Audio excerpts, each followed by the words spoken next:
Every session should be recorded and uploaded into Whova, as well as any resources, materials that our presenters provide today and through your other various breakout sessions. With that, you are currently in Deep Dive, Supporting Career Readiness, Counseling Practices to Impact Your School's Results on College and Career Indicator and California School Dashboard. Our presenters are Jewyl, Clarke, and Tanya Bulette from the San Diego County Office of Ed. I'll hand it over to them. And all right, thank you so much, Esteban.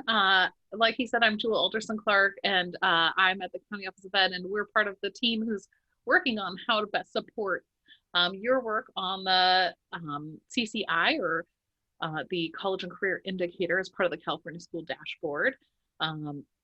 And so we're excited to be here today. Tanya, I don't know if you also want to introduce yourself.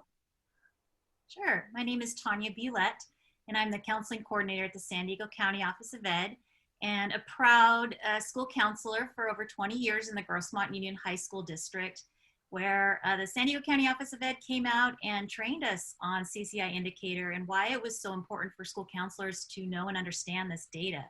So it's something I'm very passionate about, because once I learned it, it just changed things. It changed it shifted my mind in how counselors should be doing this work and paying attention to this type of reporting. So I'm excited to share it with you. And Jewyl is an amazing colleague of mine, and she's very knowledgeable on this. So we're excited that she's here today to walk us through it.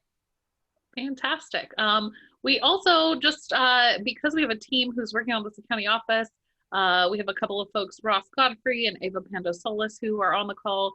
So they we're all listening to hear what are the things that would help you best in your practice and how can we support that. So please don't hesitate to use the chat to share the things that you're struggling with. If you are joining us in the slides, we are on slide 28. And why are we on slide 28? That's because this is a deep dive. And so theoretically, if you engaged in the deep dive, you might have watched the pre-recording that was available in Whova for this session. But we are really curious because homework is a really rough thing. And so we prepared that you didn't have to do the homework. And so here is the first question. This is not Mentimeter, right, Tanya?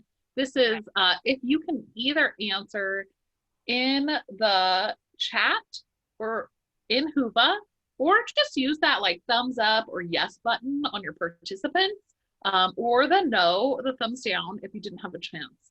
As we definitely wanted to make sure that if you did watch, if everybody watched it, great, we will jump into the deep end right away, but otherwise that we could kind of ease you in. So if we could get any feedback on this. So you should be able to find your way in Whova to the web portal, and there's a little Q&A, polls, and chat feature. Or you can just do, I see in the participants piece that you can just click no or thumbs down. Lynn with the power play, she pre-watched the video. You are awesome. All right, we've got a couple of yeses, we've got one no. So we're gonna go with 1/3 watched it and 2/3 didn't, or vice versa. So wherever you're at, first of all, I definitely want you to know that that recording is there for you, so you can come back to it. But let's kind of see a little bit more about your knowledge about this. So we're gonna use something called Mentimeter. So if you can go to www.menti.com, use this code 9425897, either on your computer, on your handheld device, whatever it is. We're going to ask you 2 quick questions to get a feel for who is in the room and what you know. I'm going to let this on to Tanya, so she is going to lead the Mentimeter here.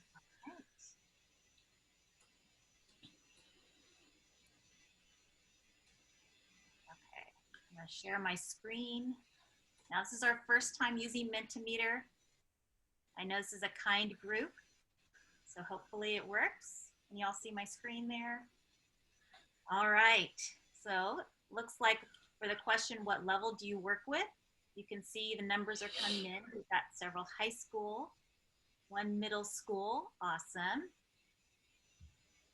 I think we have about 30 people in this session, so we'll wait a little bit.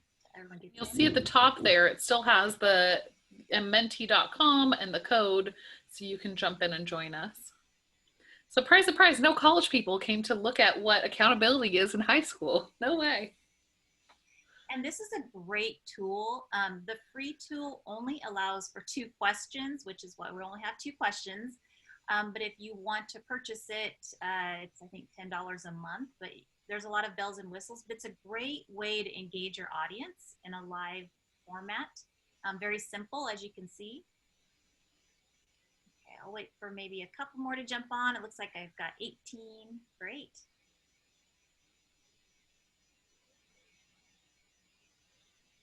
Okay, so we'll take it that this is majority is high school. Wonderful. Okay, the next question, I can move it forward. What is your knowledge of the California dashboard? Again, there's no judgment here. It's all mystery who you are. Yes, so it's just to help us to know, you know, how we can best support you through this workshop. And I love the last question, and thank you for those who are being honest. There's a dashboard, what? You can see the numbers coming in, great.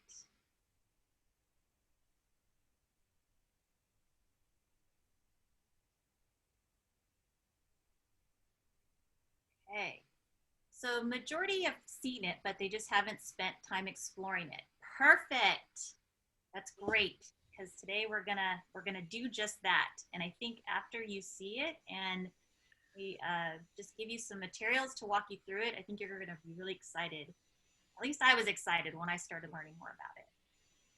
Okay, I'm gonna stop my share and I'll pass it back to you, Jewyl. Perfect. All right. Oh, I might not have selected to share. Let me just make sure. Yep, computer sound is shared. All right, so we're going to start and let this wonderful video give you the first quick overview, as they say it the best. Here you go. Oh.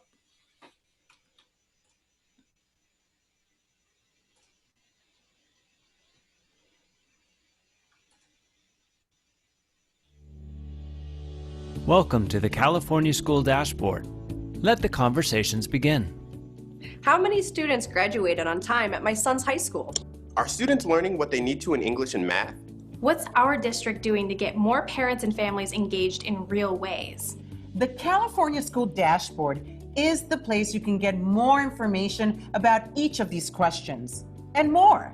The dashboard helps us all, parents, families, students, teachers, see how well our schools and students are doing and where improvement is needed. I heard fewer students got suspended last year. Is that true? What's my district doing to make sure students and teachers feel safe?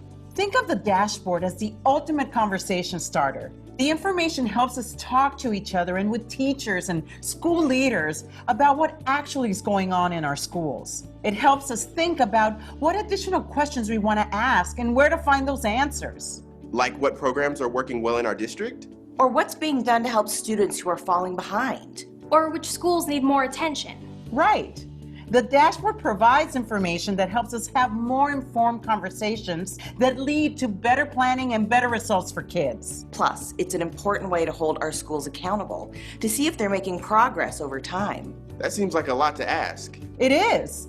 But the future success of all our kids and our state depends on how well our schools are doing. It all starts with looking up your schools and learning more. So start looking. And let the conversations begin. You can find more information about the California School Dashboard at www.casschooldashboard.org. This video was produced for the California Department of Education by Californians dedicated to Education Foundation.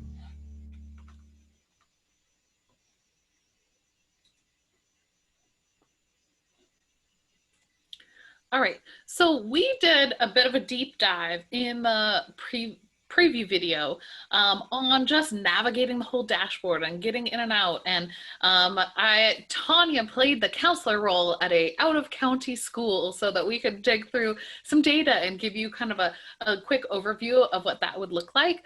But today, what we really want to focus on is helping you understand the ins and outs of particularly the CCI, or the College and Career Readiness Indicator, which is part of the dashboard. Now, why are we focusing on the CCI? Because it has a ton of components. This is not like graduation rate, which is its own, metric by itself. And yes, that changed a little to go to a 5-year, where 5-year graduations were also incorporated. But when you get into college and career readiness, there are a ton of metrics that could lead to that. So here we have a state issued version, and what you have is some students are going to be considered not prepared. They didn't meet any of them. Some are approaching prepared, which means they have met one of these, and some are prepared. And when I think about prepared, I think about going to Panera.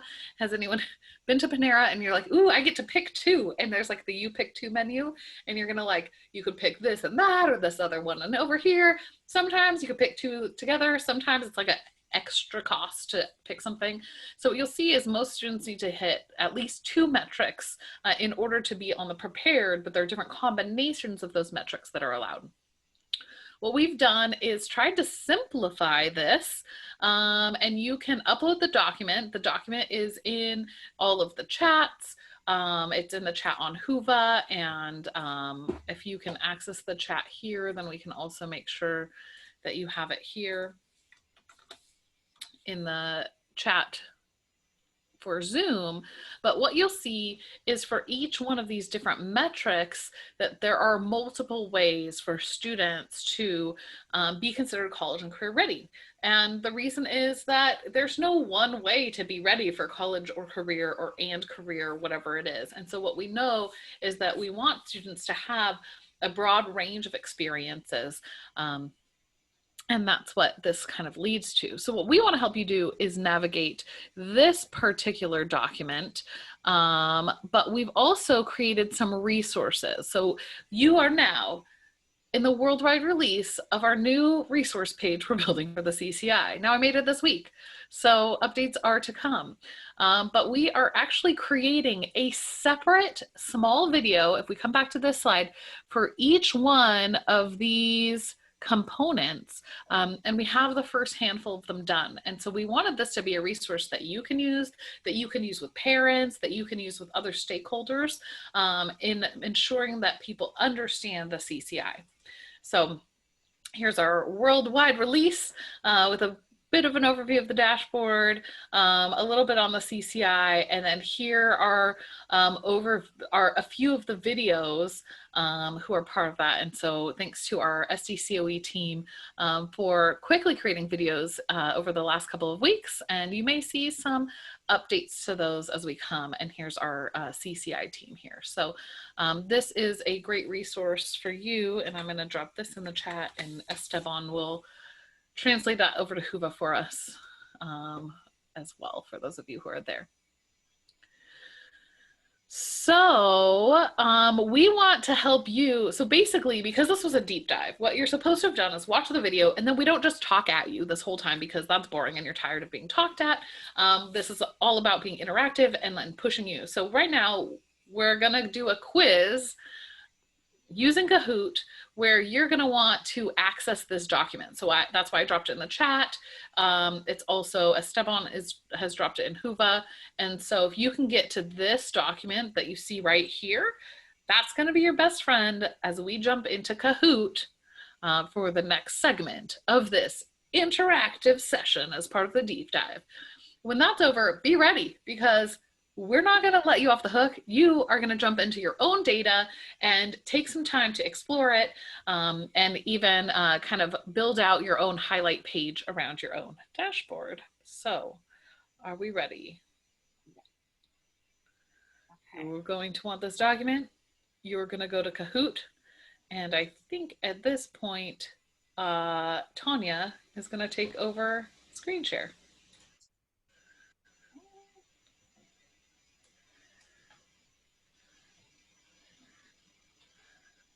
choose the right one. All right. So first of all, before we jump in, and if you don't have the Kahoot app, it's, let's see, and you can't still see the slide, right? Maybe. No, but if you push play now, I think it'll give you the directions. All right. Perfect.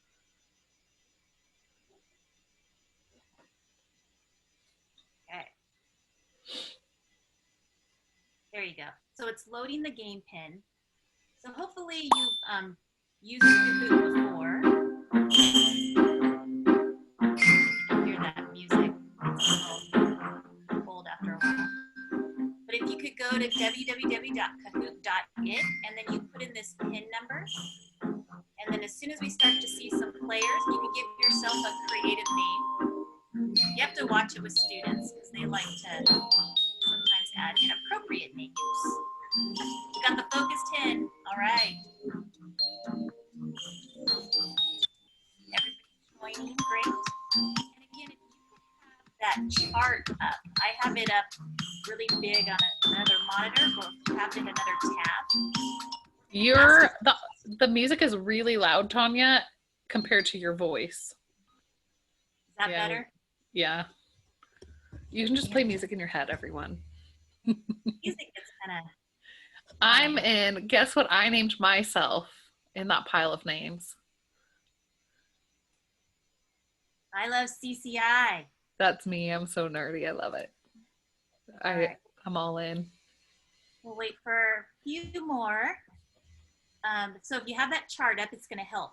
What I really like about the dashboard is that it's work that school counselors are doing, and now they're collecting data on a lot of the things that that you see we're not in charge of, but that we collect data on already. But now it's a way that school counselors can say, hey, I have a part in the graduation rate. I have a part in A through G. So a lot of the things that we do as high school counselors matter, and they're being accounted for. So how can we maybe shift some of the work that we're doing? If a student just needed one more A through G course, a second year of a foreign language, those are things that we can tweak and help in our schools so that we can raise these prepared rates. Looks like we've got 22. All right. Okay, so we're going to go ahead and get started. Now you have about 30 seconds for each question. Don't read too much into it, but again, if you can refer to the chart because it's really small in Kahoot, that will be your friend. All right, so we're going to get going.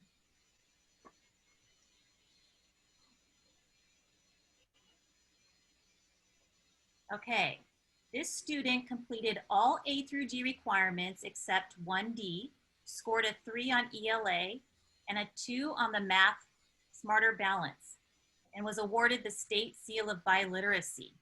Is this student prepared? Did they meet one of these measures?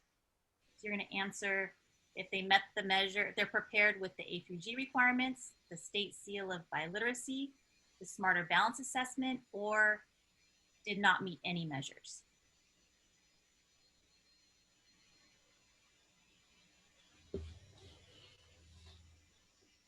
Okay, looks like we got about half the group. Sorry, it does move a little quick.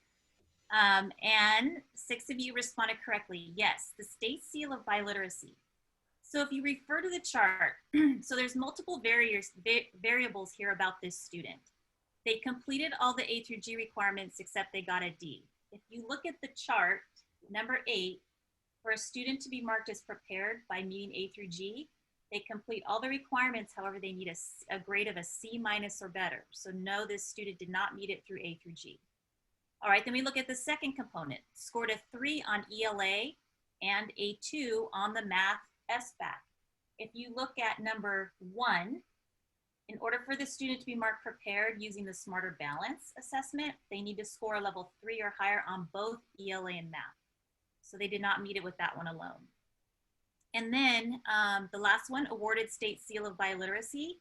And we look at number 5, and yes, demonstrate proficiency in speaking, reading, and writing in at least one or more languages in addition to English. And if you look at the second part of that, it says a Smarter Balanced Summative Assessment score of 3 or higher in ELA, and they did get a 3 or higher on ELA. So in order for them to be marked prepared, they need to meet both of these. And yes, that student has been marked prepared because they met both of those components. So now you see how it works. You kind of have to look at each one and see how the puzzle fits together. All right, so we're going to go on to the next question. And there's 5 of these, so we're going on to number 2. Oh, let's look at our scoreboard. M. Chem is in the lead by answering the fastest. Okay, completed A through G and took 1 CTE course, scored a 2 on both the ELA and math, took 3 AP tests, scoring 2s, 2 years in ROTC.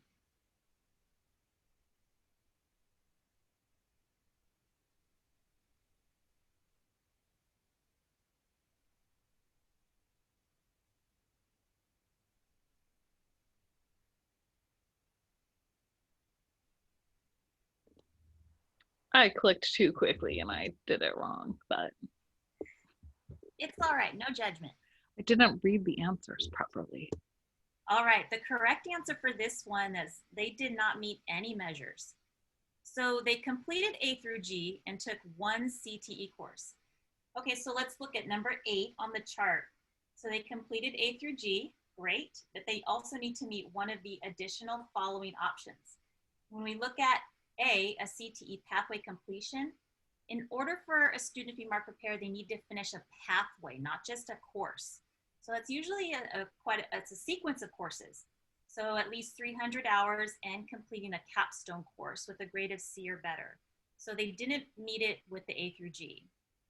Scored a 2 on both the ELA and math. Again, when we look at number 1, Smarter Balance, that needs to be a 3. And then took 3 AP tests, scoring 2s. Okay, so let's look at the number 2 on the chart, Advanced Placement. They need a score of 3 or higher on 2 AP exams, so they did not meet it there. And then 2 years in ROTC. So if you look at number 6, it says completion of at least 2 years of ROTC, and the Smarter Balance says a score of level 3 or higher in ELA or math, and a score of level 2 or more in ELA or math. And so, and a score of level 2 or more in ELA or math. So I guess they did meet the military science, right? I think they did. Yep. So sorry. Okay, so that one, if you answered it with the military, that is the correct answer. Apologize for that. So it looks like 3 people got that one right. Okay, so our results are going to be a little off. I'm sorry, on the scoreboard. All right, let's go on to number 3. Completed A through G, earned a D in 1 science class, scored a 3 on ELA and a 2 on math, took 2 APs and scored a 3 on 1.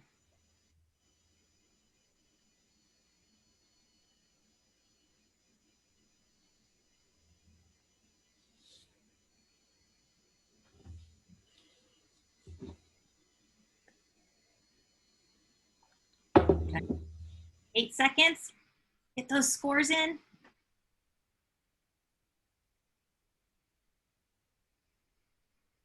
All right, so for this one, did not meet any measures. So let's look at it. Many of you put advanced placement. Okay, so why is this one the last one? So they completed A through G, but they got a D in one of the A through G courses. So they did not meet A through G. They scored a 3 on ELA and a 2 on math. So when we look at the summative assessment, again, they need a 3 in both. They took 2 APs and scored a 3 on 1. So they took 2 APs and scored a 3 on only 1 test where they need to have at least 2 3s. So they did not meet any of these components. So that is did not meet any measures, correct answer. All right, number 4, completed A through G, scored a 2 on ELA and a 2 on math, took 2 APs and scored a 3 on 1, passed 1 year of dual enrollment.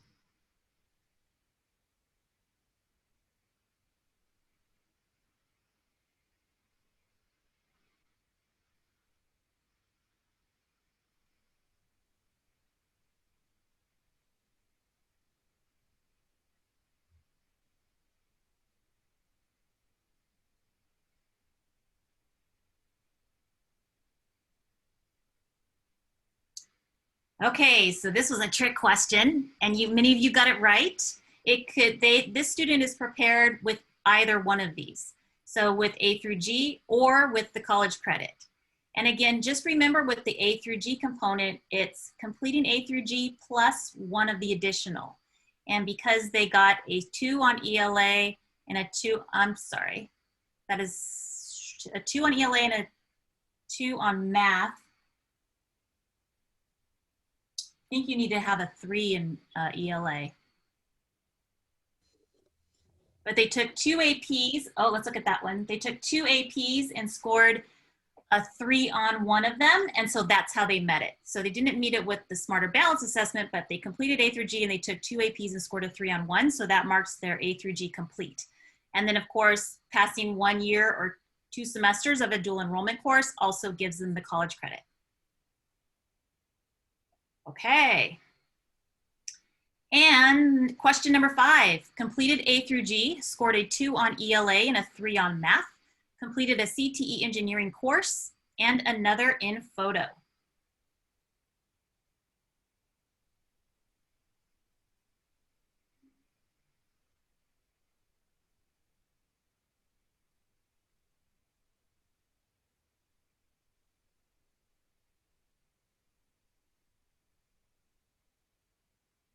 Seven seconds, lock your answers in.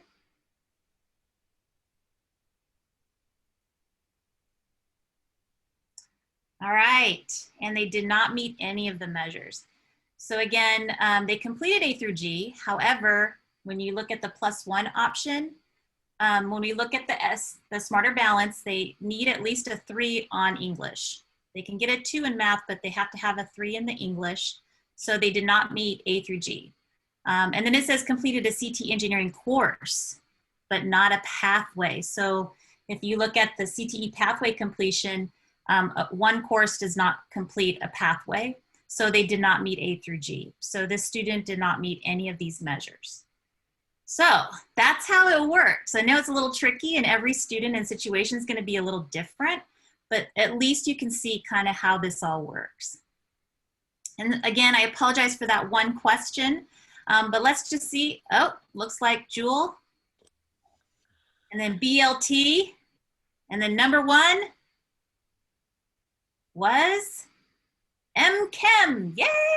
Woohoo! All right. So I'm going to stop sharing now. And then we'll move forward. Great job, everyone. Excellent. Let's see. We are looking to this screen. So at this point, we have now looked at some scenarios, but scenarios are not where it's at, right? In order for us to dive deep, we've got to get and look in the mirror and look at ourselves and think about what it is. So what we want to, oh, Ross, did you have a comment or question? Just to really quick, the one thing that really stands out when we do that Kahoot is that A, this is complex, and B, there are a lot of kids who are qualifying to go to college and are what we would call really high-end students sometimes that still aren't meeting this indicator. And so I think, to speaking from the counseling end of it, we really need to be acutely aware, just because our kids have met the A through G requirement or just because they've gotten through a CTE pathway, we may deem them in our own minds as college or career ready, but we do need to look at the dashboard and the implications for that. So sorry to interrupt, but I just thought it was a great opportunity to interject right there. Absolutely. And so I think it's really important for us to also like diversify our student experience, to really think about all of these different opportunities, because even though it's a you pick 2, the beauty is it's kind of a buffet, right? And our students can be prepared by hitting more than these. But what we look at is like that minimum is making sure they pick at least 2 of these. So hopefully you have had your students, really thinking about these, but the question is, as we go forward, how do we increase our students' access to all of these different programs? All right, so what we want to do is have you take a quick overview of your own school's dashboard. We have a worksheet. I know that word is evil. We'll call it like, what do you call that when you have like a tour guide, sports highlights page, right? For your school. I should definitely use more sport analogies. I played sports, but professional sports highlights are not my jam. So what we want you to do is kind of go through this yourself right now while we're here. That's why it was a deep dive. It's like kind of like flipped classrooms, right? You watch the boring stuff at home and then you come here back together. And so what we want you to do is go through this and find yours. So I'm going to walk you through this process to some extent and help you find it. So first of all, there is really specific details here on where you want to go. Now, if anyone is like new to this and you want me to walk through your data, I am open for suggestions as to which school I should pick right now. Or I can default back to that Orange County school. Anaheim was, oh, Cypress High School, I think is the one we used for our, or was it Anaheim High School? It's Cypress. Cypress. So I will either use this as our example so that none of you are on the spot, but if you particularly would like to be on the spot, I am open to your participation in that. And the worksheet is in the WUVA chat. So Perfect. it'll force you to copy so you can go ahead and add your own information to it. Let's see. And Svetlana, I see that you have unmuted yourself. I just wondered, do you have any questions? Is that, or do you just have to be out of mute? No. I did actually have a question. I was looking for a place to type it in. I'm interested in how work-based learning it's not in the dashboard yet, but it is one of the CCI indicators that's being explored. Is that correct? Because that's also an area where counselors may have some impact. Absolutely. So that is under consideration to be added. So one thing to know is that the CCI, just like all dashboard indicators, are kind of eternally changing thing that we're trying to keep up with. So right now, the state is investigating whether work-based learning should become part of our dashboard. And this might be, you'll notice in like a lot of other indicators, there's a very prepared level. So it could be part of prepared, but it also might be one of the things that boosts a kid into the very prepared level. Last week, the day before Thanksgiving break for most of us, there was a webinar by the CDE, particularly on work-based learning. I haven't yet seen the video of it come out, but it is promised that there will be a video that will be released. So if you're like a data person who's going to be like, what do I do about that work-based learning thing? Keep an eye out for that video, or you can send me an email directly and I'll email it to you when it comes across my desk. But yeah, what you'll see is because also this is a 4-year indicator. This is about your cohort of students who entered high school and what happens when they graduate. So what we need is like 4 years of data before that can even be part of the final indicator, right? So it becomes very complicated, but yes, you'll start to be asked to enter that kind of information into your student information system so that it can roll up to the state and be part of the potential consideration for that. Does that make sense? Yeah, absolutely. Thank you. And this is why it's complicated. Yeah, Ross. Jill has a comment. I mean, Lynn has a comment in the Q&A. She says we are going to be required to report on work-based learning this school year. She says, I'm very interested in hearing how other LEAs are reporting this student level data, particularly in Synergy. That is an answer that I don't have. I know that's one of the questions that we have, but if any of you all currently have a plan for that, feel free to. I know for our district, we are working with our ETS group, our student information management team, and we are, because eventually that needs to be uploaded to CalPads, and so there's obviously a strategy, and these different systems don't talk to each other from the back end. They're not designed that way. We're learning. And so so we've been monitoring work-based learning just on our own, but it doesn't communicate with the student information databases. And so I think that's where we're trying to brainstorm as well. And I can't imagine every other school district's probably dealing with the same thing. Right, and that's a local measure. So Esteban, I'm glad you bring that up. That's a local measure. And remember, these are reported by the districts. And so how you keep them in your student management system is usually predicated on who uploads them to CalPads. So I would refer to the person who does your CalPads and your student management system to see, hopefully they're one and the same, or hopefully they talk, because that's a big deal. Because remember, this is your data. The state's not mining this. It's clean data in, clean data out. Absolutely. And I think now that we've gotten that exciting webinar from the CDE on that data, it might be time for us to maybe schedule a meeting. And maybe we can invite our data people to the next CTE Leaders Network meeting and dig into that a little bit deeper.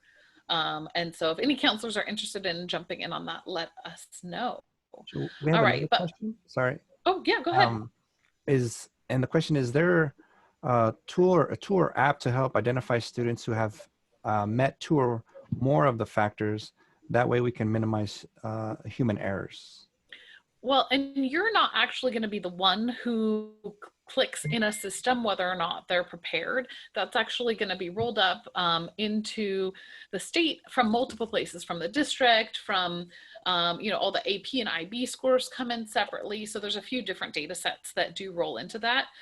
Some schools or districts have done some development of, I think Poway's actually an example where they've done some work on having a bit of an internal dashboard around the CCI. So that's an option.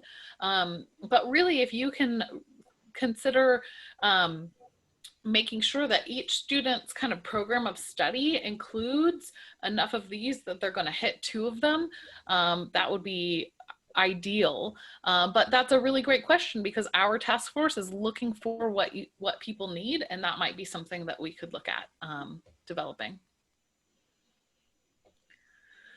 So, all right, I would just want to take you on a tour. So hopefully you've all made it to this page of your dashboard. Is anyone having a hard time? You just go to casschooldashboard.org and then click in your school and go from there. And then we're going to scroll down and we see college and career right here. So the first answer, if we're looking at our, right, hopefully you're kind of filling out this worksheet as you go.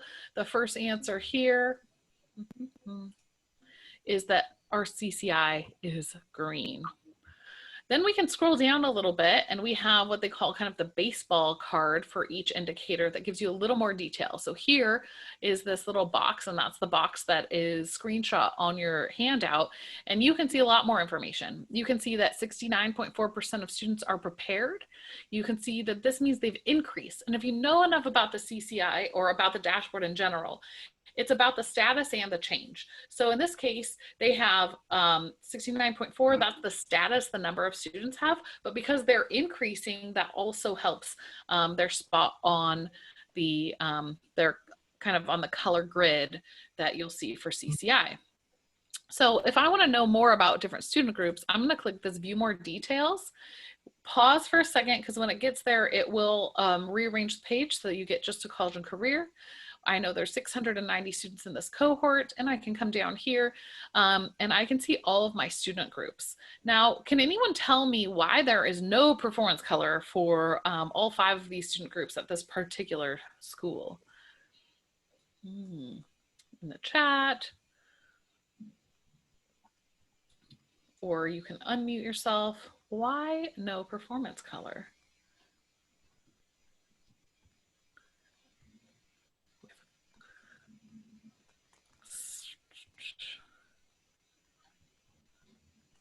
Tanya, what do you think? Why do you think we don't have it? I'll pick on Tanya. Why do you think we don't have a performance color here? Probably because we don't have enough students in those groups to provide any results, measurable results. Perfect. And Roger just put that in the queue in the chat right at that moment. So thank you, Roger Scott. He knows the ins and outs. And you can actually scroll down and see a little bit more about each performance color. You can see the number of students who are part of that group. And so if I click on no performance color, I'll see that students who have, if there's over 11, but under 33, I believe it is, it's like in that range, then we're gonna get a percent.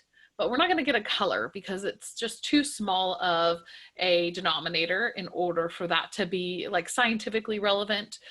Under 11 students, we don't display the data because we want to make sure it's privacy, right? If there is only one Pacific Islander and we give them a color, then we could say like, hey, that kid right there is orange, right? We don't want to do that. That's terrible. So we definitely don't want to finger point on a national website where anyone can see it.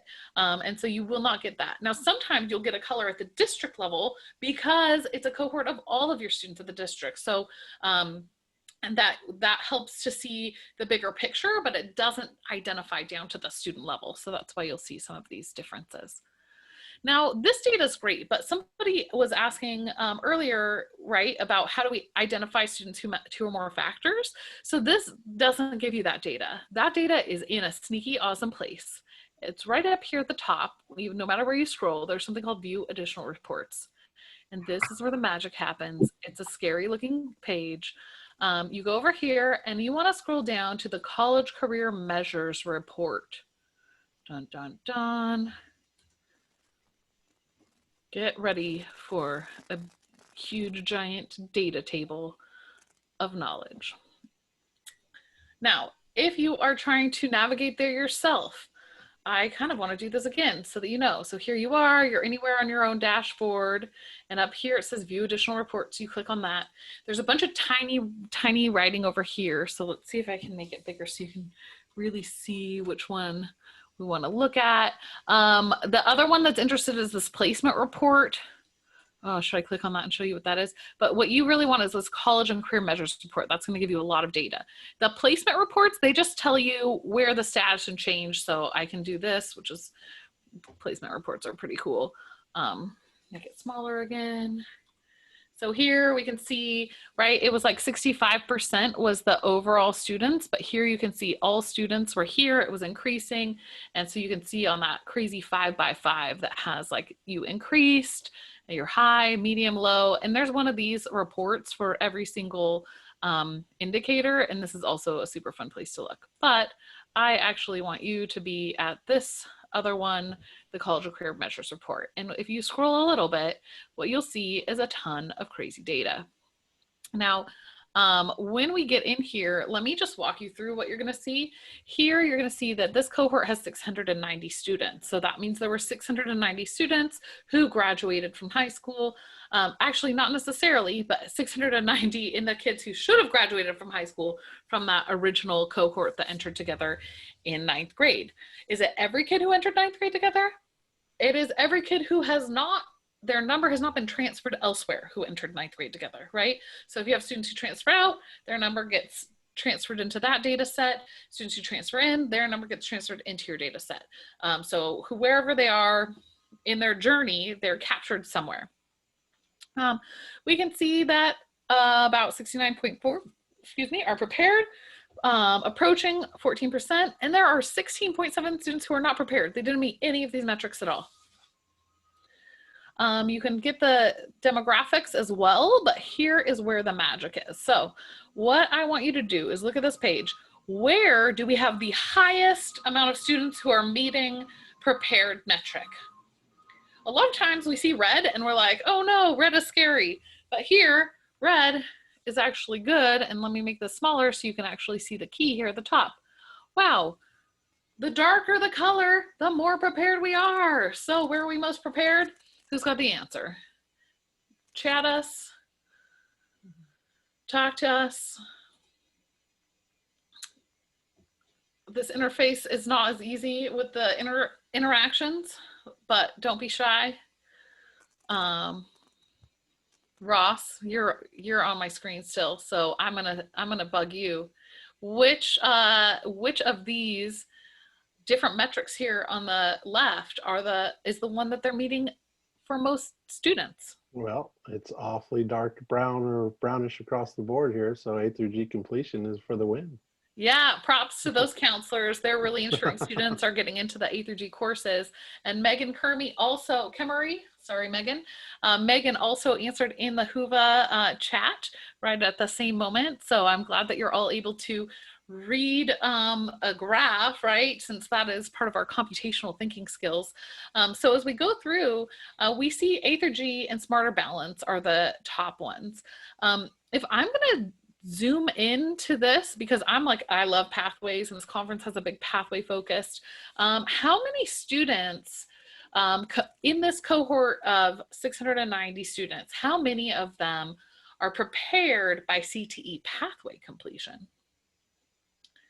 Right? We're going to see that here, 59 students. So what I want to think is of all my students, that's about 2 classes worth, maybe 3 if you have smaller cohorts. So let's say there's 3 classes worth, do you have more than 3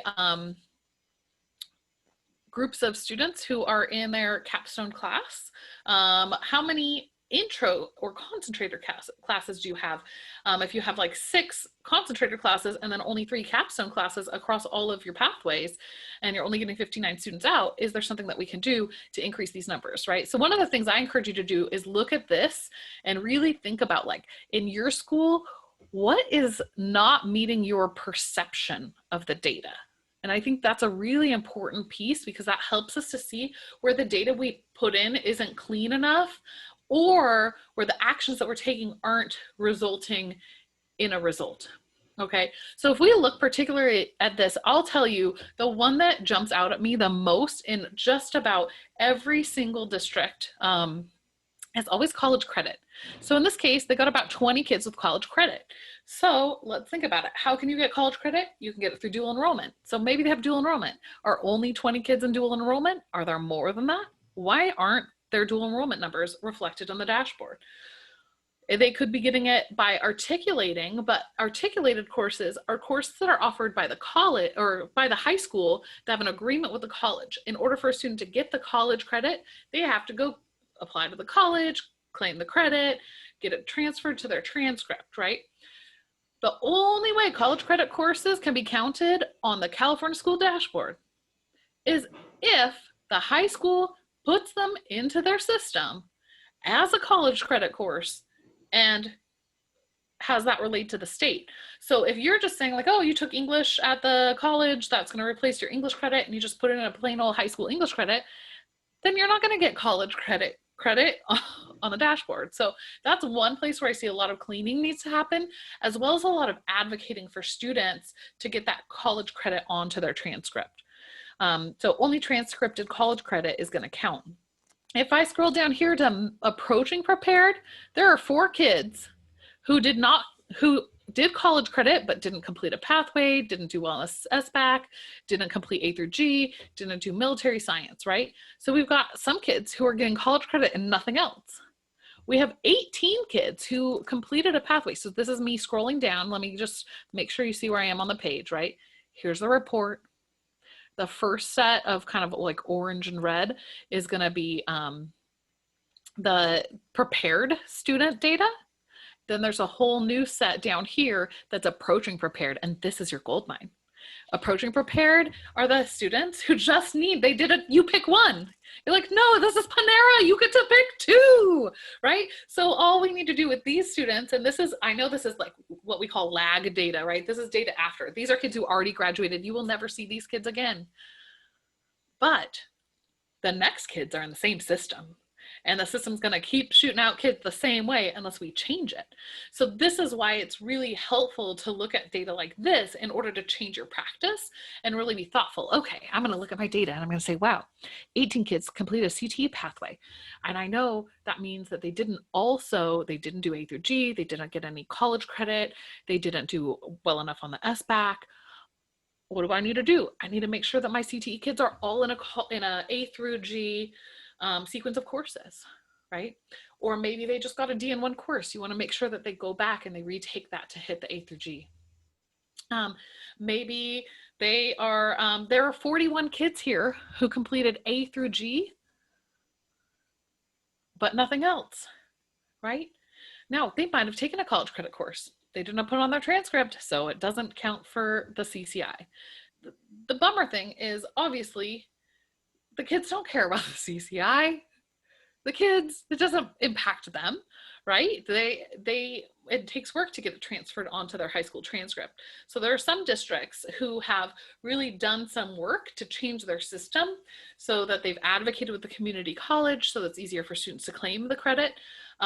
Some students are reluctant to put the credit on their high school transcript because if it's a 4.A and they're one of those 4+ students, it can actually pull their GPA down.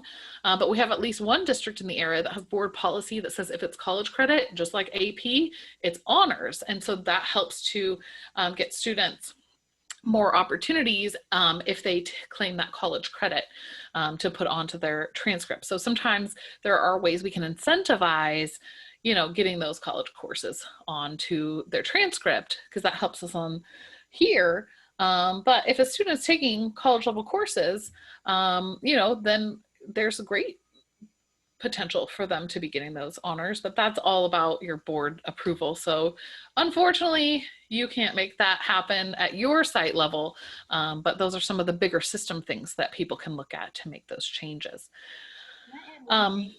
Yes. So I know that when we were shown this, we realized that we had an honors history course that was coded in a way that it was not meeting A through G. However, our students in the history course were getting that. That was a revelation, and that was something that the school counselors found that we needed to go back and change. So it could just be a course code that is being used that doesn't meet A through G, that could set everything off. So again, it's important for you to really dig deep into some of these areas. And also that articulation piece is huge, because there's all these pieces and paperwork, and kids in freshman, sophomore year, they don't know what articulation is. And even for my own son, he took a digital arts class that had articulated to the community college. Senior year, only because I'm a school counselor did I go, you know what? I think he got college credit for that. We had to dig deep, and sure enough, he did. He had it sitting right there at the community college on a transcript, but we were not aware. And so as school counselors, again, then we went back and all these kids had articulated credit. So that's where your work is so important, because those are the pieces that could really help bring up your prepared rates. Well, and sometimes you all are the ones who are going to drive change, because you start seeing the need. We have unnecessary barriers in the way for many things, and one is claiming those college credits. So like one district has it that when teachers send out the syllabus at the beginning of an articulated course, they include all of the permission slips required to get the college credit at the end. And so if you're working with the college and you can get all of that paperwork ready before that course starts, then the parents sign it, you just put it on file. At the end of the year, when a student completes jumps through all the hoops and is ready, then you already have the paperwork to submit, right? So those are some of the things that we can do to streamline the process, so that the parents aren't having like more things come home and the kids get it crumpled at the bottom of the backpack, right? They're always looking for that syllabus at the beginning of the year, but are they looking for a permission to get college credit like in April? Probably not. So sometimes getting ahead of the game is great. So there are some strategies that you can use to improve your system. But I think one of the big things is looking at this, and I think that's some of our questions around, right? So hopefully you're able to navigate, answer all of these questions. But this idea, like, are you surprised by things on your dashboard? When you dig into these numbers, if you're surprised, then that's an area where you can jump in and try to make change in your system, because you think the system is working to get this result. But we know that the system is perfectly designed to get the results that it gets right now. So how do we change it? And we need to look at the root cause of that. Is the root cause dirty data, right? Data is as clean as you put it in is going to come out at the state level. Or is it something else? Is it like actually students and their schedules and things like that? All right, so I know we only have about 5 minutes left, so we wanted to make sure that you see some additional resources as we go through here, and there's only a couple more slides, so that actually works out. If you don't know this, because you're going to work with parents and students, all of this, there are actually tools on the CDE website, but it's weird because they use these weird tabs. So if you go to this boring California School Dashboard and Systems of Support page, you're like, oh, so much words, so many words. You get down here, ooh, look at these tiny, tiny tabs. This is where you're going to find parent resources. They actually have videos, parent guides, flyers about the dashboard. My parents don't all speak English. Guess what? This other tiny, tiny tab that's hiding right here.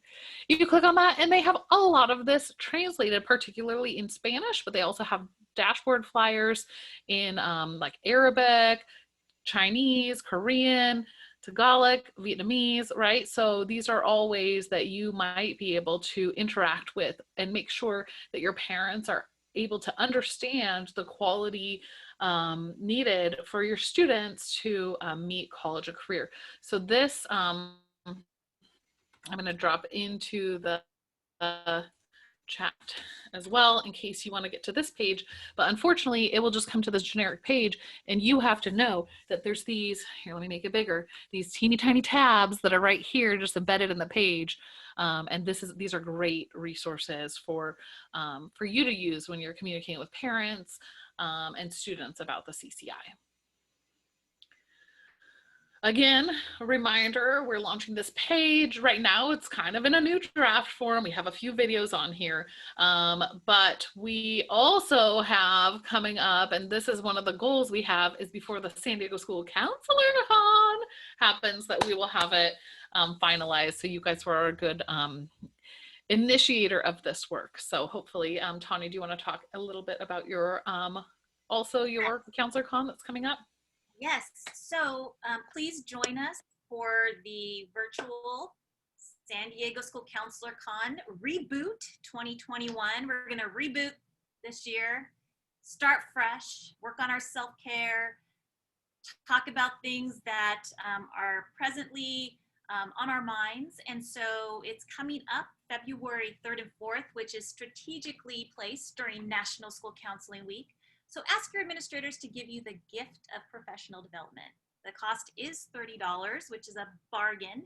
So we hope that you can join us. If you'd like to present, we do have a form that you can fill out in order to put in a request to present. And if you present, you're free.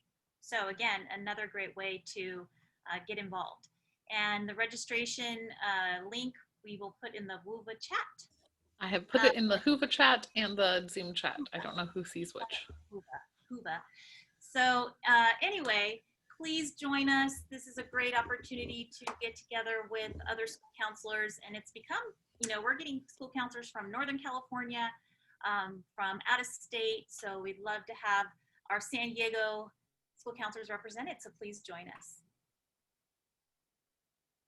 All right, and that is the finale of our in-person component. Now, if you really want to know more about the dashboard, look at Whova, because we have a good 30 minutes and we walk you through, kind of like we just did the walkthrough part with you right now live, because we wanted this to be this deep dive where you could get into your data, and hopefully you did. And then, but if you want to know more about what is this 5x5 grid, and what do you mean by, which one was it? I think this, nope. I opened it at some point. Oh yeah, these grids. If that's really scary to you and you're like, no, what's that? I have no idea. Go watch the video, because I do talk a little bit about the 5x5s. But we are also here for you. I don't know why our emails aren't on here. I'm gonna go ahead and put my email in the Whova. And while Jewel's doing that, thank you both, Jewyl and Tanya, for an awesome presentation and great information. Just some housekeeping things. I know you guys are going to get the email reminder to do your survey, your of the presentations, and we wanted to do, if you guys want to turn on your cameras real quick, and we'll do a quick screenshot. I'll do a yay before we all head off to lunch. Thank you, everybody, and yeah, thanks for enjoy the rest of the presentation, which will continue tomorrow. All right, cool. Okay. Thanks, everyone. Have a wonderful rest of your conference.